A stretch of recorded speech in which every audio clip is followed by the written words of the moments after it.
Harry Potter and the Philosopher's Stone, better known as Harry Potter and the Sorcerer's Stone if you're not from the UK, is a film adaptation of J.K. Rowling's phenomenal children's fantasy novel. The film bewitches audiences of all ages, from adults who grew up watching it as kids to young children who have now discovered its magic. Not many children's movies can claim that. It does that by sheer mastery of its fantasy world building, compelling plot and characters, and enduring themes that everyone can relate to. In this video, we will explore the many ways this film is more than just a kids' movie, transcending its genre to become a defining cinema for an entire generation. But first, click the like and subscribe button so you can get even more fun, deep dives, and explainers from this channel. So, without any further ado, welcome to the analysis.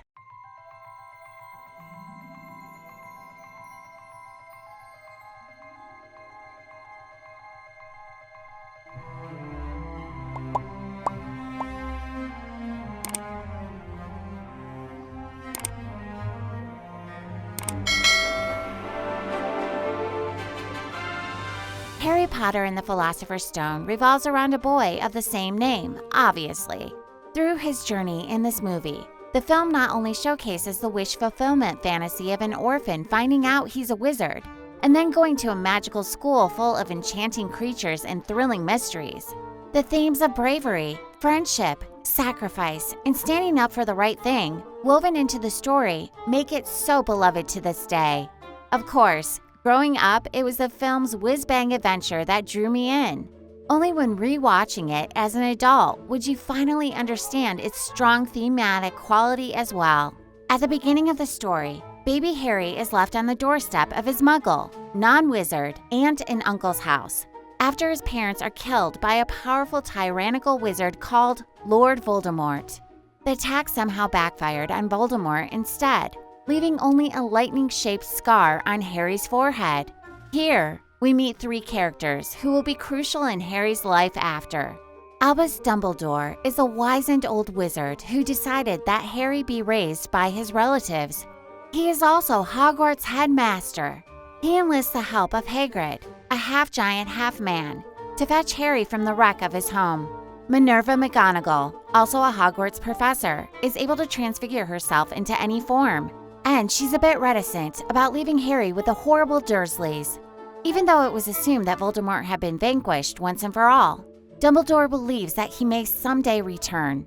He believes Harry is safest living discreetly among the Muggles for now. We meet Harry again 10 years later, now played by Daniel Radcliffe. He lives under torment from the Dursleys.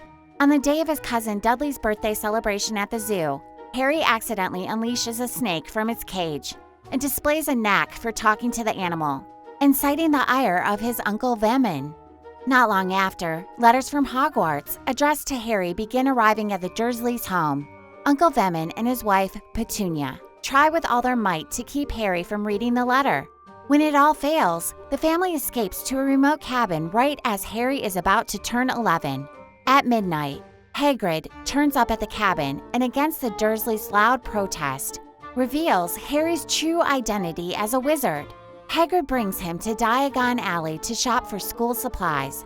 There, he discovers for the first time a hidden world where wizards and witches conduct their lives. During the trip, they go to the Wizard's Bank, Gringotts, where Hagrid undertakes a hush-hush mission to retrieve something for Dumbledore. From there begins Harry's life as Hogwarts student. He gets sorted into Gryffindor, one of the houses of Hogwarts. He befriends Ron Weasley, a fellow Gryffindor, first year, who fills him in on wizarding culture. Harry quickly acclimates to Hogwarts life, attending sorcery lessons such as charms, potions, transfiguration, and defense against the dark arts. In potions, Harry learns that the professor, Severus Snape, harbors instant hatred against him for some reason. Harry and Ron meet Hermione Granger, a clever first-year girl, who initially annoys them for being a know-it-all. However, they eventually become friends when Harry and Ron save her from a troll set loose in the castle. After showcasing unexpected talent riding a broom, Harry gets recruited as a seeker for Gryffindor's Quidditch team. Through Hermione, he learns that he is following in his father's footsteps when he was attending Hogwarts. One day, Harry, Ron, and Hermione get lost on their way to class and stumble upon a forbidden room where a gigantic three-headed dog guards a trap door. The kids begin investigating what it's guarding, which Harry links to the stuff Hagrid fetched at Gringotts. Eventually, they deduce that it must be the Philosopher's Stone, a stone with the power to grant immortality. In Harry's first Quidditch game, someone rigs his broom, which Hermione and Ron strongly suspect Snape's doing. The incident leads them to believe that Snape also set loose the troll, all to get his hand on the stone. The kids and Slytherin classmate Draco Malfoy are sent for detention in the Forbidden Forest. There, they find a shadowy figure preying on the blood of a unicorn. Ron, Harry, and Hermione become convinced that Snape is helping none other than Lord Voldemort to steal the Philosopher's Stone to regain his strength. The three head back to the Forbidden Room to find the dog has been pacified. They go through several magical barriers, and Ron and Hermione eventually are forced to stay back, while Harry resumes the journey alone. In the final room, he is shocked to discover Defense Against the Dark Arts professor Quirrell instead of Snape. Apparently, he's been working with Voldemort, attaching his remaining body to the back of Quirrell's turbaned head, while Snape is actually trying to protect Harry from him. Quirrell interrogates Harry for the stone's whereabouts, but in the room, there stands only the air-risened mirror, a magical mirror that shows one's biggest wish. When Harry stands in front of it, he sees his reflection fishing the stone out of his pocket and realizes it's already there. On Voldemort's command, Quirrell attacks Harry, but his body burns whenever he touches him. Harry uses this to attack him, reducing Quirrell's body to ashes before fainting from the fight. He wakes up in the school infirmary, with Dumbledore informing him that Voldemort got away and that the stone will be destroyed. Harry rejoins Ron and Hermione, glad that this ordeal is over. During the end of the school year dinner and House Cup announcement, Harry, Ron, and Hermione and Neville earn last-minute points that allow Gryffindor to win the cup for the first time in many years. At the train station before returning to the Dursleys for the summer, Harry tells Ron and Hermione that he's not going home. Not really, because for him, home is Hogwarts. The charm of Harry Potter hinges heavily on its intricate world building. The impeccable production design team deserves kudos for their work on the movie. They managed to visualize Rowling's imaginative text as a richly detailed feast for the eyes. As a first introduction to the wizarding world, the film spends a lot of time laying the groundwork for how the world works and what it offers. The film is thick with mythology, hidden rules, and magical creatures with their own cultures. It can be overwhelming to follow everything at once, but the film reveals it all so naturally. As Harry discovers more details about his new reality, audiences are discovering it with him. Every question that Harry asks essentially feeds us information about Hogwarts and the lore of the wizarding world at large. When Hagrid fetches Harry from the Dursleys' clutch on his birthday, it is the first time Harry crosses the bridge from the ordinary Muggle world into the secret magical world.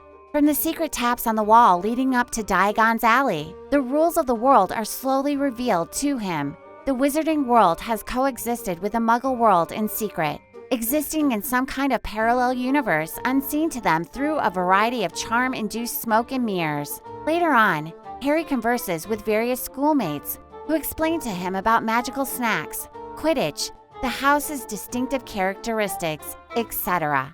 Nobody functions as the film's human explainer better than Hermione. Her character being a bookworm is convenient to explain to the clueless Harry and Ron about the more complex nature of the world. Thanks to her cleverness, Harry and Ron get to know about the legend of Nicholas Flamel, the different parts of Hogwarts, including the forbidden section in the library, and how to safely get past the devil's snare during the film's climactic moment. These are knowledge that the two boys would otherwise have never known about, given their age and immaturity. The film's extensive production design does the job. Though set in contemporary time, the film never specifies what year, but going by book canon, it's supposed to take place in 1991. The wizarding world evokes an old world aesthetic thanks to its costumes, architecture, props, and general ambiance. People invariably dress up in clothes that belong to the medieval age or early 20th century England. The castle, with its Gothic ceilings, majestic towers, moving oil paintings, and century-old ghosts, immediately screams ancient and mystic. Students use quills and parchments in class. There's no electricity in the wizarding world, so the lighting is made of oil lamps, lanterns, or enchanted illumination. By depicting an aesthetic so far removed from the Muggle world, the film easily transports audiences to a different reality. The film's complex world building will not have as much impact without the compelling characters in it. As a protagonist, Harry Potter is a symbol of aspiration. He's brave, curious, and heroic. He's also an orphan, which easily endears him to viewers. Harry's two best friends, Ron and Hermione, represent the film's strong emphasis on the importance of friendship. Ron, the son of a big family who's poor but loving, gives Harry the familiar warmth and acceptance that Harry never had. This will be more apparent as the series continues, given how big the Weasleys play a part in Harry's life. On the other hand, Hermione is the daughter of two Muggles, something considered inferior in social strata of wizards. However, she possesses superior intelligence over her peers. At first, she seems arrogant, and her classmates shun her because of this. But thanks to the troll accident, Harry and Ron discover common ground with her and become her best friends. This friendship teaches us to move past prejudice and look deeper into someone's character. Near the end of the movie, Harry doubts he's got what it takes to stop the bad guy alone. At this point, she tells Harry that it's not her books and cleverness that are needed to complete their mission. It's friendship and bravery that are more important, driving home yet another theme in the movie. It is a fair take, but her smarts have saved them from many troubles. Hermione is often accused of being bossy and a know-it-all, but she never tries to change herself, despite the naysayers. Hermione always raises her hand first in class and rattles perfect knowledge about everything and puts her studies first. The story never paints this negatively either. In a world where accomplished and ambitious girls are told to know her place, she displays a remarkable sense of integrity. The same goes for Neville, who tries to stop the three from sneaking out of the dormitory without knowing their real plan. His courage to stand up to his friends eventually gets rewarded, highlighting the importance of integrity. The Hogwarts faculty also plays a big part in Harry's character journey. Though seemingly distant, Professor Dumbledore is wise, almost like a grandfather figure to Harry. He does not have much screen time in the first film, but his words echo messages of hope, courage, and conviction that Harry badly needs. Even Snape, who's considered a villain until the final act, sets a precedent against prejudice. The movie has so many MacGuffins, writing terminology to describe important items that the characters chase in the story. However, the MacGuffins in the story are not just there for decoration. They are used to allude to the real morals of the story. The Mirror of Erised teaches Harry some lessons in moving forward and taking action. It does not do to dwell on dreams and forget to live. It's a message to stay principled in the face of great temptation or threat. Another MacGuffin that people don't quite realize is the Hogwarts House Cup. The competition to earn points for the house inadvertently becomes a plot device to drive home the film's message. While Slytherin is initially supposed to win the cup, Dumbledore awards last-minute points to Harry, Ron, and Hermione and Neville. The reasons for the game-changing points all highlight the strength of the characters each of them displayed. Harry for his bravery, Ron for his sacrifice, Hermione for her brilliance, and Neville for standing up to his friends. Harry Potter and the Philosopher's Stone offers an unparalleled immersive fantasy that enchants generations of audiences with a potent brew of strong world building, memorable characters, and an intricately woven plot. What do you like about this film? Tell us in the comments. Well, that's a wrap for this episode of The Analysis.